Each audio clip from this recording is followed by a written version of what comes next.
Hi friends. The other day, a new trailer for Blade and Soul Neo dropped, as well as an announcement that it's coming soon, and I wanted to take a few minutes to talk about the game and share my thoughts with all of you. At a high level, Blade and Soul Neo is a modified re-release of the base game with some updates, changes, kind of like a modified classic version of the game. The game itself, if you haven't heard of it before, is an MMO with a dedicated action-style combat. Think open-world Tekken, Street Fighter, Mortal Kombat like. The combat itself relies around executing combos, reaction dodging, blocking. It was actually very fun. I enjoyed the combat a lot. Now, without going too in depth, the legacy version of Blade and Soul had five main pillars of content. There were dungeons, which was instance-based small party play, open world dungeons, which was an open area within the game world with elite mobs, faction content, which was like a PvP VE, where you would work to kill a boss or claim objectives while fighting against other players on a set team. And then PvP, just general, which was equalized arena combat with 1v1, 3v3s, and they had 6v6s. There was also solo content, which was like a Mushin's Tower, which was this solo instance where you're fighting multiple levels with different fights or challenges to overcome, and you got rewards as you climbed higher in the tower. Now, each of these systems in the base game gradually degraded over time due to various reasons, releases, making some things obsolete. You get the idea. Well, this brings us to the current version of the game, which is going to be released soon, Blade and Soul Neo. Reviewing the five pillars of content for each game, here's kind of what we're looking at. For dungeons, there's talk about implementing a fatigue system, or probably more colloquially known as an energy system, to improve drops from dungeons. This would mean you only need to run a handful of dungeons per day to use up that energy, and then you'd get, higher drop rates on everything. This varies from how it used to be, where you would just chain run a dungeon as much as you needed until you get your drops. Open world dungeons, from what I've heard, they're not going to be present when the game releases. They might be released at a later date, but we don't have any info on those right now.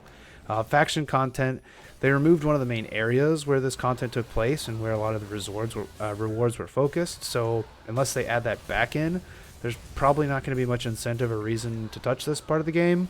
As far as PvP goes, there's a lot of talk around 1v1 and 3v3 arenas not being in the Neo version, and only the 6v6 being in the game, and also being tied to a specific time slot in order to queue up. It also seems that there's no more PvP equalization as far as gear and levels go. Now for the solo content, we haven't seen the tower yet, but it was pretty popular and was one of the best aspects as far as like long-lasting functionality went for the game. So I'm assuming that will be there, but we haven't seen it in any of the betas yet, so I'm not really sure if it's there or not. Now jumping into some of the new core system changes, the biggest and from what seems to be the most controversial change is the coupling of gear and skills. Now for many classes, advanced skills or specializations that you'd want to have that would augment how your character plays, the abilities you have access to, normally would just be unlocked as you leveled up and specialized, but now in the Neo version, they're going to be tied to accessories that you will put on, and they're farmed in PvE content. They'll also be removing stamina from the wind walking, which was basically like your sprint, where you could run fast on the ground, fly through the air, run on walls. It's effectively your mount, or the game's Naruto run, if you will. This is actually a good change. It's a fun way to run around, and just having infinite stamina kind of always made sense. They did say that there's going to be limitless exploration, but from what I remember of the game, there were lots of loading walls between zones and invisible walls that kind of boxed in the zone, so I'm not sure if they're going to be opening that up yet. Kind of to be seen whether that's going to change or not. Also in the China version of Neo, the fatigue system actually limits the experience you can get per day. I think that more or less just relates to Chinese law and probably is not going to be present in the NA version of the game. At least I hope it's not, but it's at least worth mentioning. There are some other changes, but for now, that kind of gives you a good rough idea of the current game state. Now here are my personal thoughts on some of these, as well as I think hurdles that are going to kind of ultimately show up, and unless changes are made, they're going to be tough for the game. Firstly, putting the abilities on gear is a bad idea. I can respect a skill book or a skill scroll that you need to farm or purchase off the auction house, where once you farm it, you learn it, you unlock it permanently. This is something that Classic WoW had.